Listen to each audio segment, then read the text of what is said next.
খুব দুখ লগা এটা ঘটনা আৰু এয়া দিগন্ত দাৰ লগতে প্ৰথম তেনেকুৱা নহয় ইয়াৰ আগতে অসম সাহিত্য সভা আজি অলপ দিন আগত আপোনালোকে দেখিছে যে পণ্ডিতা বৈশ্য মেধিৰ দৰে শিল্পীক তেনেকৈ মঞ্চত অপমান কৰিছিলে এতিয়া দিগন্ত ভাৰতীক কৈছে আৰু এনেকুৱা মানে ইমান স্বনামধন্য শিল্পী আৰু ইমান সন্মানীয় জ্যেষ্ঠ শিল্পীক যদি এনেকুৱা কৰে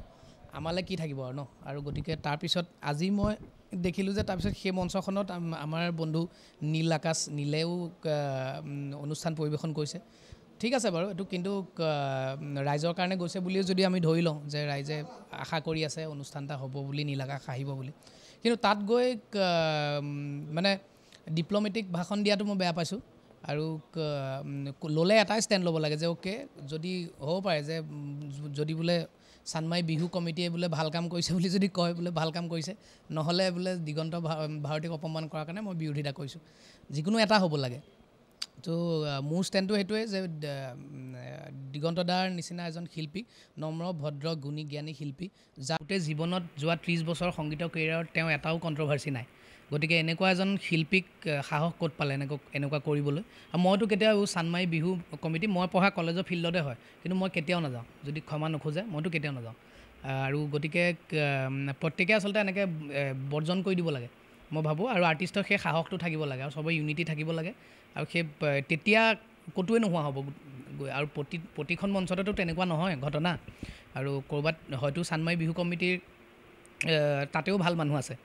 কিন্তু প্ৰত্যেকে তেতিয়া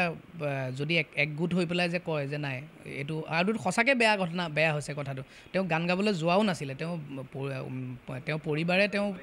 তাত পাৰফৰ্ম কৰিছিলে তাৰপিছত তেওঁ মাতি নিলে নিজে মাতি নি পেলাই তেনেকৈ কৰে নেকি মানুহে এইটো মানে অদ্ভুত এটা দুখ লগা ঘটনা মইতো যোৱা 3 দিনৰ পৰা মোৰ অতি বেয়া লাগি আছে আৰু চব নিজৰ নিজৰ লাভত থাকিব বিচাৰে যে চব নিজৰ নিজৰ স্বাৰ্থত থাকে বেয়া কথা এইটো কিন্তু আৰ্টিষ্টে মানে মানুহে মোৰ কথাটো হৈছে যে যিটো ৰাইট যিটো